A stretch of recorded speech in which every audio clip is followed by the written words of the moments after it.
네, 저희 입으로 돌아왔습니다. 네, 박원순 서울시장이 이제 우리 곁을 떠났습니다. 네, 사실 이제 박 시장에게 지금 이제 성추행 의혹이 아무래도 제기되다 보니까 그분이 지금 살아오신 길에 통째로 좀 부정 네. 당하는 것 같아요, 느낌에. 그러니까요. 그런 예. 상황에 지금 몰리고 있는데 그렇다고 하더라도 예. 이건 정말 너무 인간에 대한 어떤 그 예의라든지 뭐 이런 거를 완전히 저버린 도를 넘어선 그런 발언들이 설교 강단에서 나오고 있거든요. 목사들 입에서 나오고 네. 있어요. 아니, 마음에 안 드는 사람 혹은 뭐 내가 평소에 많이 비판했던 사람이라도 사람이 세상을 떠나면은 뭐 애도를 표하진 못하더라도 최소한 침묵은 유지해야 되는 거 아닙니까? 아니 그렇다고 해서 또 이분들이 뭐 그 피해를 주장하는 그 여성 쪽에서 뭐 연대하는 의미의 발언도 아니에요. 네. 그냥 평소에 우리 교회한테 홀대했다, 박원순 시장이. 그래서 뭐 잘 죽었다 이런 식으로 얘기하고 있는 목사들이 있습니다. 네? 그 사람들 때문에라도 그 사람들보다 오래 살아야겠어요. 또 내가 죽으면 또 무슨 소리를 할지 모르니까. 아니 그 박원순 서울시장의 어떤 그 죽음을 애도하기보다는 정말 축제 분위기인 교회가 있어요. 여러분 다 잘 아시는. 빤스 교회. 네. 네, 빤스 그 제인 교회에서 교회. 이제 그런 내용들이 방송될 때 김용민 뭐 이렇게 다음 타자 뭐 이런 그런 얘기도 나와요? 댓글에? 어마어마하게 뭐 병원 열심히 다녀야겠다. 우리 마누라가 좀 조병원 가라고 그랬거든. 귀찮아가지고 그냥 대충 약만 타오는데 안 되겠습니다. 제가 건강검진도 받고 네. 여러분들의 성원에 힘입어서 건강하게 네. 제가 생을 마감하며 하나님께 가려고 생각하고 있습니다. 사명감을 가지고 다음 타자가 김용민 이사장님이라는 말이 돌아요. 아니 그런 댓글들이 계속 그냥 이게 안 될 사람들이네. 고맙습니다. 제가 열심히 건강 챙기도록 하겠습니다. 예. 네, 일단은 정말 기가 막힌 발언들이 많이 있는데요. 그 중에서 지금 몇 분 발언만 좀 듣고 오려고 합니다. 우선 조용기 목사의 처남이죠. 김성광 목사의 발언. 한번 김성의 동생. 네, 그렇습니다. 한번 발언 한번 듣고 오시죠. 여의도 순복음교회 조용기 원로 목사의 처남으로 알려진 김성광 목사. 그는 지난 11일 자신이 운영하는 강남 금식기도원 설교에서 전광훈 씨가 담임하는 사랑제일교회는 응답받아 신이 났다는 분위기를 전했습니다. 다음 대선 전까지 죽을 사람이 또 있다는 발언을 하기도 했습니다. 오래 살 것 같아요? 빨리 죽을 것 같아? 예? 노무현 대통령, 문재인 대통령 친한 형제래. 지나고 나면 다 알 수 있어요. 내가 한마디 더 할게요. 죽는 사람 또 나와? 죽을 사람 또 나와? 대통령 선거 전까지 한 명이 또 나와? 누가 죽을까? 또 나올 것 같아? 안 나올 것 같아? 우린 기도하면 하나님 역사하시고 대한민국 살게 하시고 교회가 부흥하게 하시고 지금 교회 핍박하는 사람들 그 사람 또 죽어. 기도만 하면 하나님께서 심판하시네. 가만히 있으면 죽을 사람 죽어버려. 피투하고 죽고 자살이 죽고 교통사고 죽고 다 떨어져 죽어요. 따라붙다 기도하면 승리합니다. 야, 정말 아주 정말 입에서 똥이 넘쳐나는군요. 사막에 샘이 넘쳐 흐르는 게 아니라 이빨에서 그냥 입속에서 그냥 똥이 넘쳐 흐릅니다, 진짜. 예. 그러니까 지금 뭐 굉장히 뭐 이렇게 잘 죽었다는 식으로 지금 이게 본인들이 승리했다는 식으로 그렇게 얘기를 하고 있고요. 어처구니가 없는데 이뿐이 아니라 박원순 시장의 죽음 뒤에 죽음에는 그 여권 내에서 음모가 있었기 때문이다. 이거 누가 죽인 것 같냐. 막 이런 식의 발언도 하거든요. 김성광이가 그런 말 했어요? 네. 옛날에 김성광이 무슨 말도 했냐면요. 천안함 사건 터졌을 때 이게 북한 소행으로 드러나기 전에 천안함 내부에 좌파 승조원이 있어서 이 사람이 사고를 친 것일 수도 있지 않겠는가 이렇게 얘기를 했습니다. 정말 좀 엽기적인 이빨이죠. 네. 이분은 정말 무슨 문제나 사건이 있을 때마다 굉장히 문제 발언들을 끊임없이 쏟으시는데 막말에 아주 유명한 분입니다. 저도 기억나는 게 한 가지가 홍해 바다에서 그 선박 사고가 났을 때 이 아랍계 그 중동 분들이 돌아가셨단 말이에요. 그러니까 홍해 바다는 이 팔레스타인 사람만 골라서 집어삼킨다라는 식으로 또 발언을 해가지고 이슬람교도들 그런 무리가 있었죠. 예. 그러면서 이제 뭐 대통령 오래 살 것 같아요, 빨리 죽을 것 같아요, 막 이런 얘기도 하고. 아 문재인 대통령에 네, 대해서. 그러니까요. 근데 이분이 사실 저는 이분으로부터요 취업 제안을 받은 적이 있어요. 그래요? 네. 언제? 제가 그 CGN TV 퇴사하고 나서 강남 금식기도원 왜 갔는지 모르겠는데 그때 예. 거길 갔어요. 제가 그래요? 그냥 설교를 듣다가 우라통이 터져가지고 나왔다가 네. 다시 약간의 똘끼가 발동해서 다시 들어갔거든요. 네. 그래서 목사님과 조금 대화를 나눠본 적이 있는데 계속 저한테 넌 누구야 이러더니 대화를 좀 나누시더니 뭐하니요? 그래서 저는 퇴사했으니까요. 백수인데요? 그랬더니 기도원에서 일하라고 그러더라고요.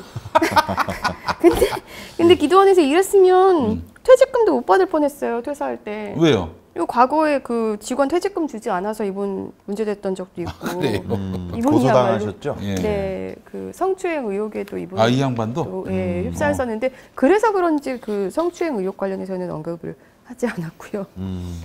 정광훈 씨 측은 정말 아예 축제 분위기입니다. 축제 이분들은. 분위기? 네.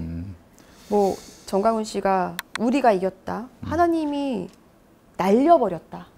네, 이거 누구를 날려버렸다는 거겠어요. 이 사람은 보니까 네. 저거에 굉장히 많이 집착합니다. 내가 이겼다. 승리에 집착돼 있어요. 맞아요. 지난번에 보석으로 풀려났을 때도 예. 내가 이겼다라고 얘기했어요. 나오자마자 첫 예. 마디가 뭐가 이겨? 이기기는 재판 시작도 안 했는데. 그 자존감에 좀 문제가 있으신 것 같아요. 이분은. 그거보다도 추종자들이 우리 목사님은 절대 지지 않아. 우리 목사님은 절대 오류가 없어. 이런 것들 자꾸 리마인드 시키려고 하는 거예요. 엄청난 오류와 엄청난 패착이 줄지어 이어지는데도 본인이 그걸 인정하지 않으면 목사님이 인정 안 하는 거면은 이건 뭐 사실이 아니지, 진실이 아니지 이렇게 생각하게 만드는 거죠. 그래서 진짜로 사랑제일교회는 본인들이 기도해서 지금 박원순 서울시장이 그거 언제 사망했다고 이렇게 박 시장 보는 것 같아요. 죽으라고 기도했었나요?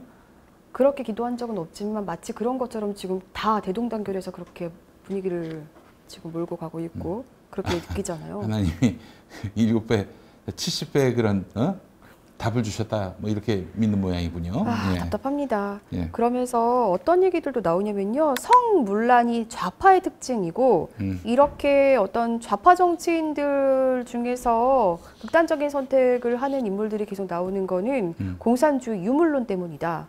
뭐 이런 얘기도 하고요. 네. 뭐 소돔과 고모라 멸망은 동성애 때문이다. 뭐 이런 얘기도 하고요. 근대에서 가장 큰 영향을 미친 자살한 사건은 노무현의 자살이다. 얘네들 말에 무슨 분석을 할 가치가 있습니까? 예. 없습니다. 가치는 없는데 네. 이건 분명히 얘기하고 싶습니다. 터졌다면 미투가 터졌다면 민주당 사람들이다 이런 얘기하는데 만약에 이 나라의 우파 보수 쪽에서 터지면 그게 어떻게 됩니까? 민주당처럼 연대하는 사람들이 나오고 피해자를 보호해야 한다 이런 목소리가 나오나요? 그냥 파묻힙니다. 매장당해요. 묵살당해요. 당장 교회 현장에서도 그런 일이 벌어지고 있지 않습니까? 예? 근데 뭐 터졌다면 다 민주당이다, 좌파다. 예. 그리고 실제로 과거에 그렇게 좀 보수 진영에 계신 분들 성추문 많았죠. 아니 당장 그루밍 성폭력 당했던 김다정한테 예. 그루밍 성폭력 당했던 분들은 뭐예요? 그렇게 집단적으로 여러 명이 그런 폭행을 당했는데 이게 무슨 지금 쟁점이 되고 있습니까? 논란이 되고 있어요? 묻혀버리기 급급하고 어떻게든 은폐하기 급급하고 그러니까 말입니다. 저는 좀 한 가지 네. 짚고 넘어가고 싶은 부분이요. 이 박원순 서울시장님께서 돌아가시고 난 이후에 그 주에 이런 설교들이 난무하는데 정부에서 이렇게 대중적으로 많이 알려진 공인이 스스로 목숨을 끊었을 경우에 자살 보도 권고 기준에서 좀 공적 공지를 올립니다. 그러니까 뭐 언론 보도도 그렇고 공식석상에서 발언을 할 때 이 자살 보도 권고 기준 3.0 5가지 원칙이라고 그래서 5가지 원칙 그래서 보건복지부에서도 이렇게 권고 사항을 했어요. 그런데 그 기준들을 다 어기고 있습니다. 그러니까 그 주에 이 사건이 있었던 그 주에 공식석상에서 자살이라는 그 표현 그런 것들을 연속적으로 쓰지 않기를 좀 당부하고 그리고 설교라는 것은 그 교회마다 좀 부서가 있다면은 중고등부나 초등부도 나눠져 있겠지만 또 어떤 교회 같은 경우에는 모든 연령층이 듣는단 말이에요. 그런데 공인이 죽은 걸 가지고 축제 분위기를 만들고 공인이 죽은 거를 잘 죽었다고 하고 그리고 자살이라는 단어와 죽음을 노골적으로 명시하고 발언하면서 이러한 분위기를 몬다? 이거는 절대로 이게 교회와 목회자들이 해서는 안 될 그러니까요. 행동이거든요. 그러면서도 네. 지금 이렇게 우리나라가 자살 뭔가 공화국처럼 되고 자살 문화가 만연한 게 이게 진보 정치인들의 자살 때문이라는 거를 계속 얘기하면서 그래서 이게 대한민국에 굉장히 악영향을 미친다 막 이런 얘기를 정강훈 씨가 하고 있습니다. 한 가지 그러면서 왜 환영하고 축제를 벌입니까? 그러니까요. 웃긴 놈들 아니에요, 진짜. 말이 안 되는 거죠. 2016년까지 그 공식적 자료에 의하면은 OECD 가입 국가 중에 2016년까지 그 단순히 이거는 무슨 좌파 정권의 문제가 아닙니다. 그 이전서부터 훨씬 오래전부터 우리나라는 자살률 1위였습니다.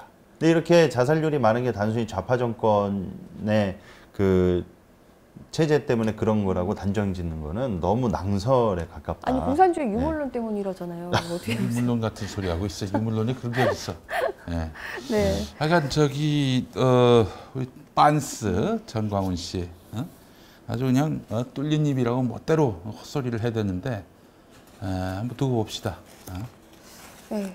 우리가 저기 전광훈 씨 일거수일투족 감시하고 있다는 거 말씀을 드렸는데 이건 정말 용서를 할 수가 없어요. 네. 너무 좀 화가 나네요. 이게 왜냐면은 네. 이게 무슨 뭐 박원순 시장에 대해서 이렇게 모욕을 줬다는 게 그게 이유라기보다는 한국 교회는 사람이 극단적인 선택, 가장 비극적인 선택을 해도 비웃는 집단이구나.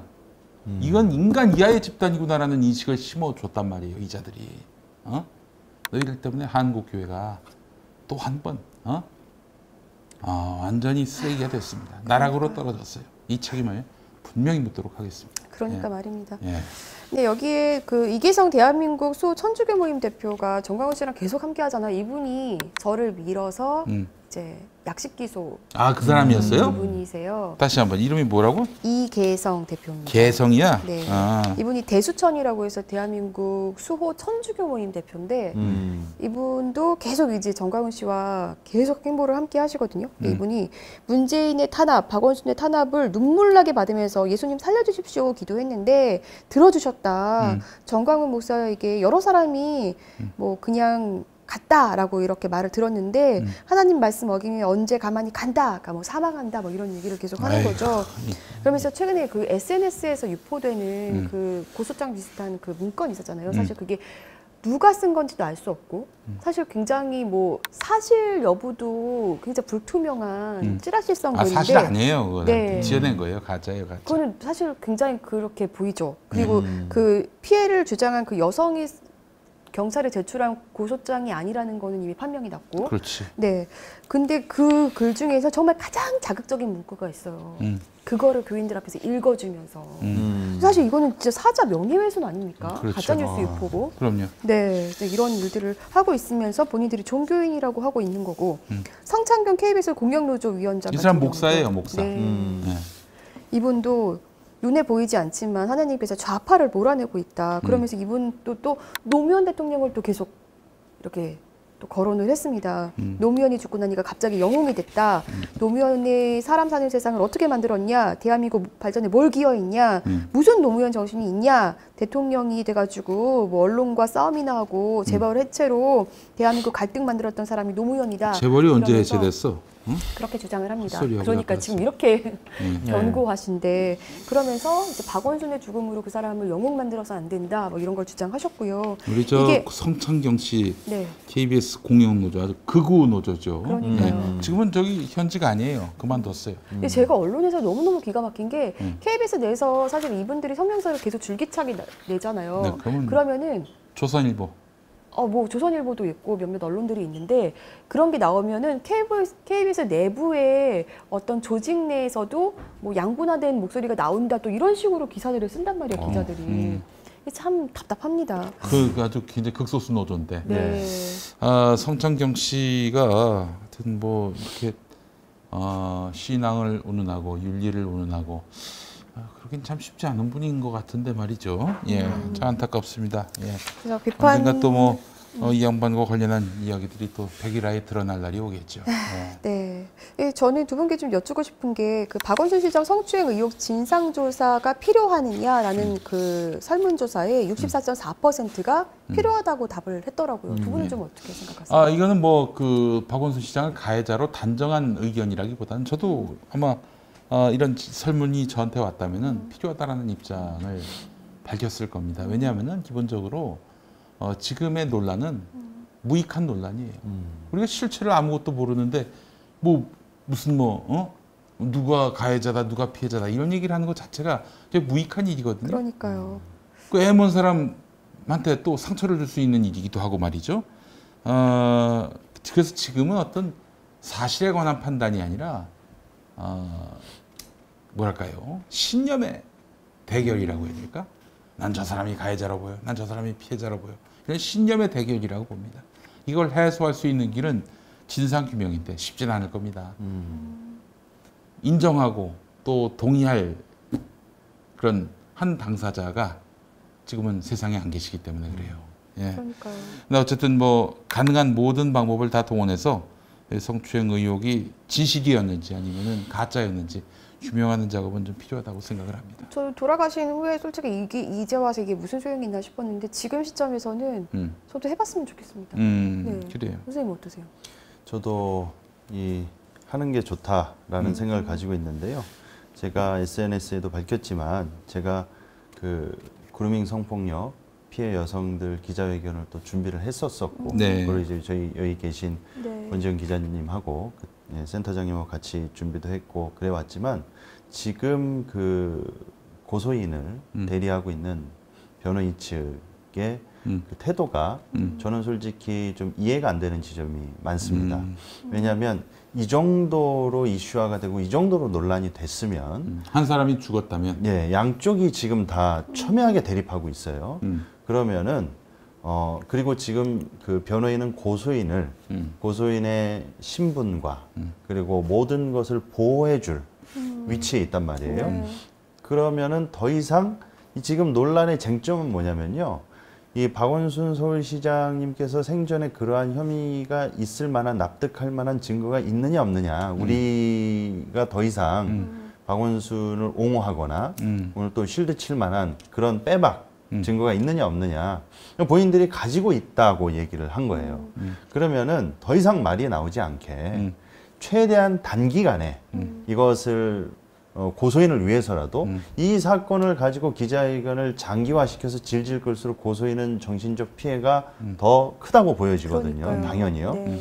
그리고 분명히 고소인은 이러한 법적 대응과 기자회견 자체가 모든 것이 낯설고 처음일 겁니다. 맞습니다. 그리고 이 판을 제안하고 기획하고 준비한 것은 제 개인적 생각으로는 저희도 준비를 해봤기 때문에 고소인의 의지라고 보여지기가 좀 어려운 지점이 있고요.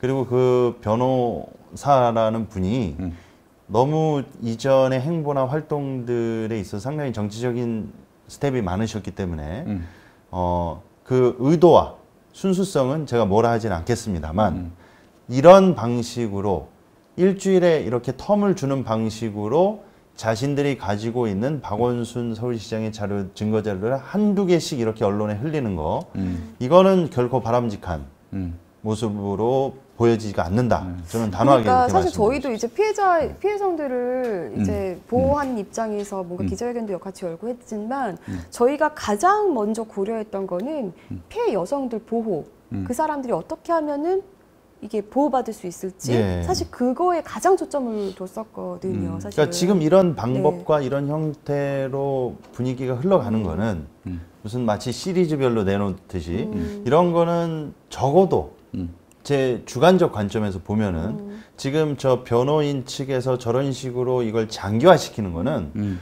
고소인을 위한 모습으로 비춰지지가 않기 때문에 저는 그렇게 판단이 들기 때문에 바람직하지가 않다. 예, 그렇게 저는 말씀드리고 싶습니다.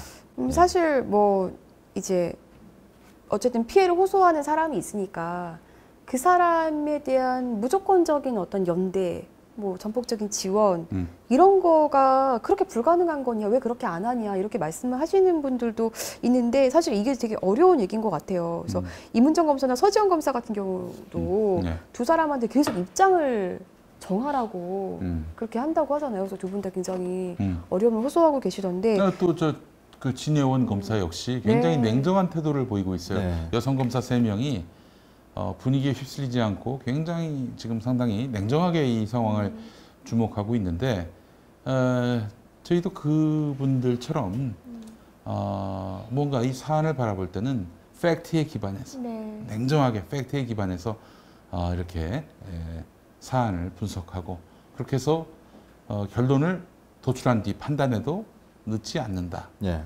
이 원칙이 뭐 크게 잘못된 건가요? 그러니까 지금 당장 저는 누군가를 가해자 피해자로 딱 규정하고 뭐 드러난 것도 없는데 이런 상황에서 판단하는 것이 온당한지 모르겠습니다. 지금 이 방송이 올라가는 시점에 그런 이 어떤 판단할 만한 근거가 나왔을지도 모르겠습니다만은 안 나왔을 수도 있고요. 근데 지금 단계 지금 돌아가시고 며칠 안 됐는데 이 상황에서 아예 그냥 무조건 고소인은 피해자다라고 단정할 근거가 있는지 또 서울시장 돌아가신 박원순 시장이 가해자다 이렇게 규정할 만한 단서가 있는지 저희는 대단히 좀 신중하게 접근할 필요가 있겠다라는 네. 생각이 듭니다. 그러니까 굉장히 이게 어려운 얘기인 것 같고요. 다만 저는 교회가 그 돌아가신 고인에게도 또 피해를 호소하는 여성에게도 전혀 도움이 안 될, 그리고 듣는 교인 모두에게 도움이 안 될 이런 헛소리만큼은 좀 하지 말았으면 좋겠다. 이 사람들 좀 이런 목사가 생각이 아니에요. 들거든요. 뭐 이런 네. 놈들이 다 있습니까? 인간이라고도 말할 수 없는 정말 아주 그 상식 이하의 자들입니다. 예. 어쨌든 뭐 박원순 시장의 가족도 다 상처를 받으셨을 것 같고. 박 정말, 시장이 돌아가신 네. 분이니까 그렇다 치더라도 남아 있는 분들이 그 설교 들으면 무슨 생각이 들겠어요? 그러니까요. 마음 약한 사람, 소자를 실족하게 하는 자, 성경에서 어떻게 한다고 그랬습니까? 그건 좀 문자적으로 해석했으면 좋겠습니다. 네? 문자적으로. 네, 이렇게 좀 뭐 저는 피해를 호소하는 여성도 제가 사실 만나본 적이 없잖아요. 네. 사실 만나서 어떤 얘기를 많이 들었다면은 제가 생각을 조금 갈피를 잡을 수가 더 잡기가 쉬울 것 같은데 사실 그런 적이 없기 때문에 더 신중할 수밖에 없는 것 같고 저는 어쨌든 그렇게 피해를 주장하시는 쪽이나 박원순 서울시장의 가족이나 이런 분들 다 좀 적어도 교회가 이분들한테 좀 위로를 주는 교회가 됐으면 좋겠거든요. 다 이렇게 좀 지켜드릴 수 있는 방법은 없을까요? 가장 좋은 방법은 네. 김성광하고 전광훈 입 닥치게 하는 겁니다. 네. 여기에 대해서 반대 의견 내고 네. 저 사람들 목사 맞냐? 인간으로서 어떻게 저런 얘기를 할 수 있느냐라고 교회 이름으로 목사의 이름으로 아주 준엄하게 꾸짖을 수 있어야 됩니다. 이게 저는 지금 교회가 할 수 있는 아주 가장 확실한 위로의 방책이 아닌가 하는 근데 생각이 이런 얘기를 해도 어떤 교단이나 연합기구에서도 성명서 하나 안 나와요. 네, 놀랍습니다. 네, 목사님 한마디 해주신다면요. 박원순 서울시장을 적으로 규정하고 그를 하나님께서 심판하시기를 기도해서 결국 본인들이 기도응답 받았다. 이제 그런 식으로 신앙생활을 하고 사고하고 계시는 분들한테 저는 그냥 성경에 있는 얘기 하나 해드리고 싶습니다. 네.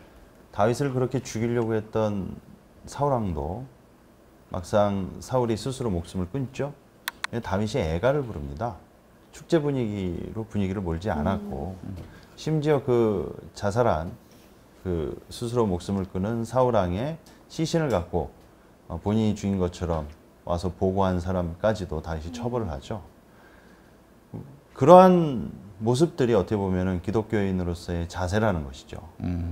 좋습니다. 적이 죽었다고 해서 기뻐하고 날뛸 것이 아니라 하나님이 치셨다고 기도응답 해주셨다고 어떻게 이런 거를 설교 시간에 이렇게 쉽게 말할 수가 있습니까? 애들이 듣고 있는데요, 이 설교를 다음 세대 아이들이. 그래서 저는 좀 이분들은 기독교인으로 볼 수가 없다.